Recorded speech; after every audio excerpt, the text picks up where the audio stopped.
नमस्कार, आप देख रहे हैं 4 PM। मैं हूं आपके साथ सिमरन। देश के अंदर नई सरकार का गठन हुए अभी लगभग 2 हफ्ते का ही समय बीता है, लेकिन देश की नई खिचड़ी सरकार लगातार मुश्किलों में घिरी हुई है। विपक्ष से लेकर देश का युवा हर यहां तक कि प्रधानमंत्री मोदी के नेतृत्व वाली एनडीए सरकार पर सवाल उठा रहा है और युवाओं के भविष्य और शिक्षा के साथ हो रहे खिलवाड़ पर सरकार से जवाब मांग रहा है।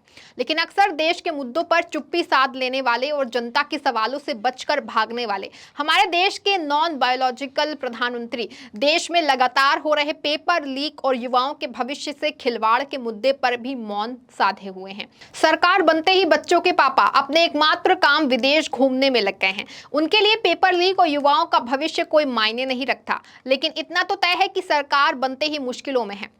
शायद प्रधानमंत्री और पूरी भाजपा की इसी लापरवाही का नतीजा है कि जनता ने इस चुनाव में उन्हें बड़े जोर का झटका जोरों से ही दिया है।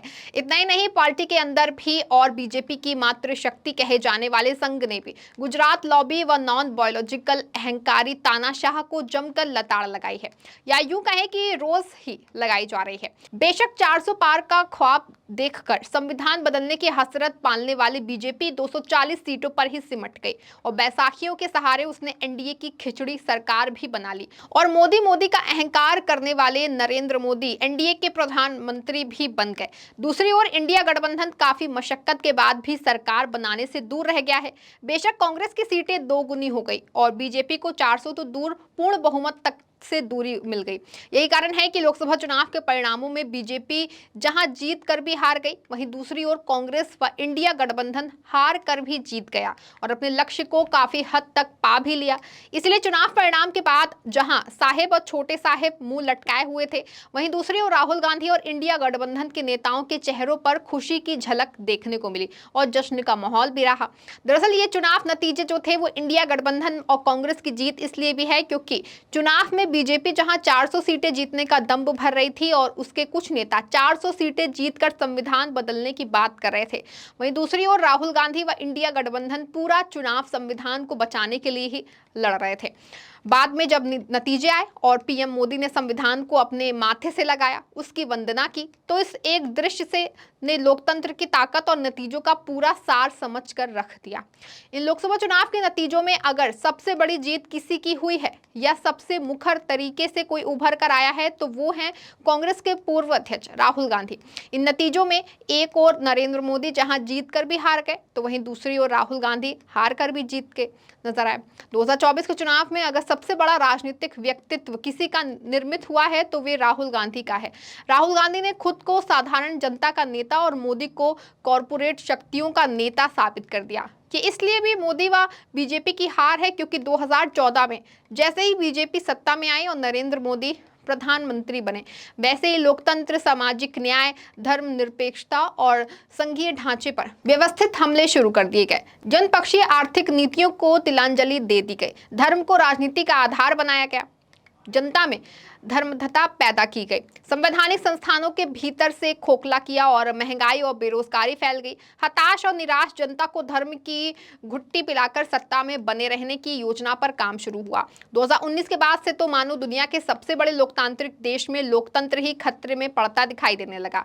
पिछले कुछ सालों में बीजेपी ने जिस तरह से लोकतंत्र को खत्म करने और कमजोर विपक्ष को कुचलने का काम किया है, वो किसी भी लोकतांत्रिक देश में सोचने भी ये बहुत बड़ी बात है। हालांकि इस पूरे दौरान कांग्रेस शुरू से उनके रास्ते में बाधा रही। इस बाधा को दूर करने के लिए, कांग्रेस को कमजोर करने के लिए बीजेपी द्वारा कांग्रेस के सर्वोच्च नेता राहुल गांधी की छवि को लगातार बर्बाद करने और उन्हें अपरिपक्व दिखाने का प्रयास किया गया। इसके लिए बीजेपी ने अपना स्तर इतना नीचे गिरा दिया जिसकी कल्पना भी नहीं की जा सकती।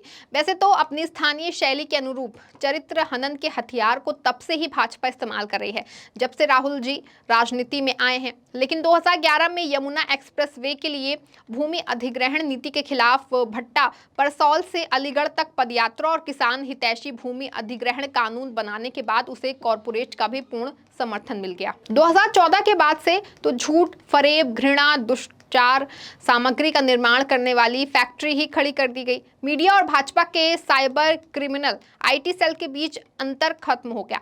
राहुल गांधी की छवि को धूमिल करने के लिए ना जाने कितने फेक व भ्रामक वीडियो और मीम्स बनाए गए। उनके कई भाषणों के वीडियोस को काट पीट करके आधा अधूरा करके चलाया गया।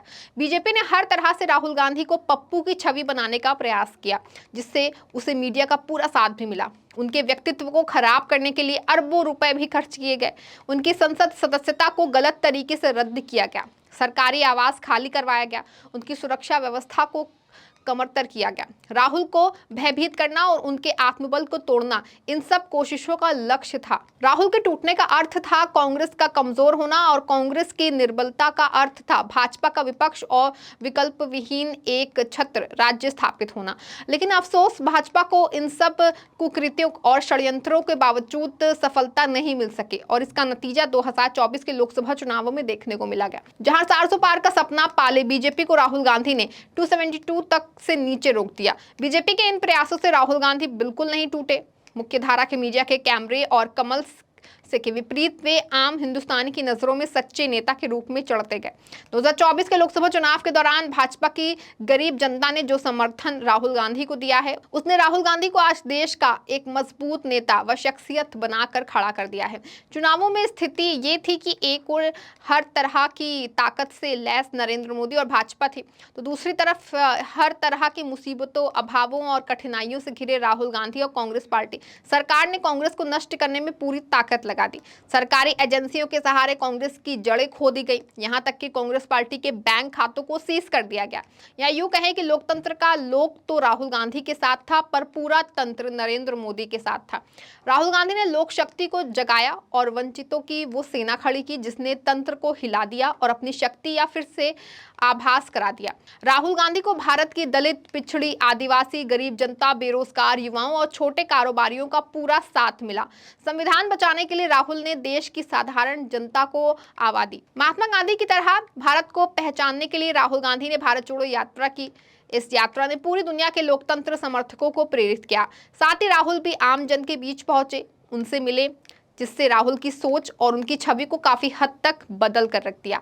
स्वतंत्र भारत में पहली बार राहुल गांधी ने इस चुनाव के विमर्श को पूर्णतः वैचारिक और सैद्धांतिक बनाया। मोदी हिंदू, मुस्लिम और मंगलसूत्र जैसे बेसिर पैर के मुद्दों पर चुनाव लड़ना चाहते थे, लेकिन राहुल गांधी उन्हें घसीटकर संविधान, सामाजिक न्याय, जातिगत जनगणना और आरक्षण के ठोस और सैद्धांतिक मुद्दों पर लाते रहे। ये उनकी राजनीतिक परिपक्वता का प्रमाण है कि उन्होंने भांप लिया था कि संविधान रक्षा एक बहुत बड़ा मुद्दा बन सकता है।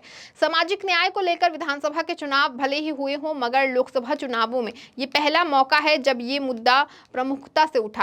इस बार ये मुद्दा किसी तरह का प्रतिपक्ष नहीं गढ़ पाया।